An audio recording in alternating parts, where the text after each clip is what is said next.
CPC का important question है कि प्रोसीजर क्या होगा जब भी हमें केस फाइल करना है किसी गवर्नमेंट के खिलाफ। सेक्शन 79 हमें एम्पावर करता है कि जब भी हम सेंट्रल गवर्नमेंट के खिलाफ केस फाइल करेंगे तो वहाँ पे पार्टी बनाएंगे यूनियन ऑफ इंडिया को, और जब भी कहीं स्टेट गवर्नमेंट को बनाएंगे तो वहाँ हम लोग लिखेंगे, जैसे आपने देखा होगा, state of UP, state of MP, इस तरह की पार्टी बनानी है। अब किसके नेम पे केस फाइल किया जा सकता है? यूनियन ऑफ इंडिया के नाम पे, जहाँ सेंट्रल को मैटर है, और स्टेट को पार्टी बनाएंगे जहाँ पे स्टेट गवर्नमेंट पार्टी है। अब रिप्रेजेंट कौन करता है? जब भी स्टेट की बारी आती है तो वहाँ एडवोकेट जनरल रिप्रेजेंट करते हैं, और वहीं अगर सेंटर पे केस फाइल होता है तो अटॉर्नी जनरल रिप्रेजेंट करते हैं। अब अगर सीपीसी के सेक्शन 80 देखें, सेक्शन 80 कहता है केस फाइल करने से पहले हमें लीगल नोटिस भेजनी होगी कंसर्न अथॉरिटी को। अगर हम सरकार के ऊपर केस फाइल करना चाहते हैं तो हम तुरंत ही केस फाइल नहीं कर सकते, हमें लीगल नोटिस भेजना है। सेंटर या स्टेट दोनों के खिलाफ करने से पहले लीगल नोटिस भेजेंगे। लीगल नोटिस लिखित फॉर्म में होगा, रिटन फॉर्म में होगा। लीगल नोटिस भेजने के बाद 2 महीने का कूलिंग पीरियड होता है, 2 महीने तक हमें इंतजार करना होता है। 2 महीना खत्म होने से पहले हमें लीगल नोटिस के अंदर कॉज ऑफ एक्शन लिखना होगा, हमें क्या नुकसान हुआ है, रिलीफ लिखना होगा, मुझे क्या चाहिए उनसे, सरकार से, और उसकी शॉर्ट मतलब क्या चीज़ मुझको दे सकते हैं, क्या रिलीफ है मुझे चाहिए।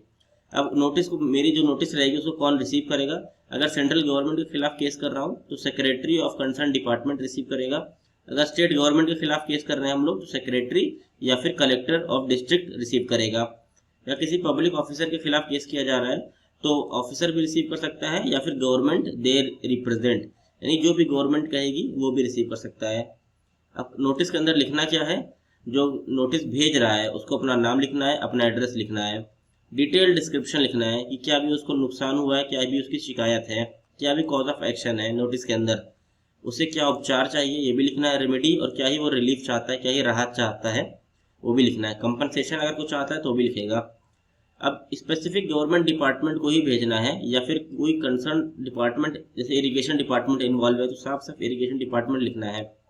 वेटिंग पीरियड जान लीजिए, नोटिस भेजने के बाद 2 महीने का इंतजार करना पड़ता है। ये इंतजार इसलिए करवाया जाता है ताकि इस 2 महीने के अंदर अगर मान लो स्टेट पे केस किया जा रहा है और स्टेट और ये पर्सन है, 2 महीने का इंतजार में अगर ये दोनों चाहें तो आपस में सुलझा सकते हैं मसला, ताकि ये लोग अवॉइड कर सकें लिटिगेशन को, मुकदमेबाजी को अवॉइड कर सकें।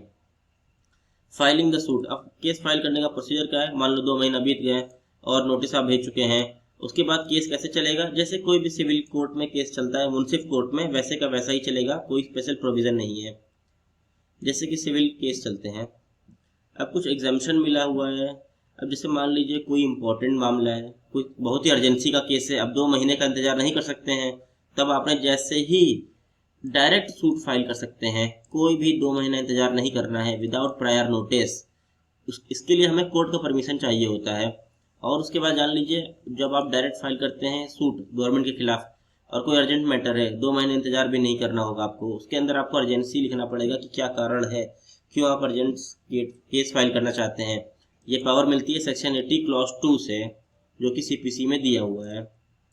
अब ये मान लीजिए पूरा प्रोसीजर है। सबसे पहले फाइल अ सूट, फिर अगेंस्ट गवर्नमेंट, सरकार के खिलाफ केस फाइल करेंगे। सरकार यानी कि यूनियन गवर्नमेंट या स्टेट गवर्नमेंट।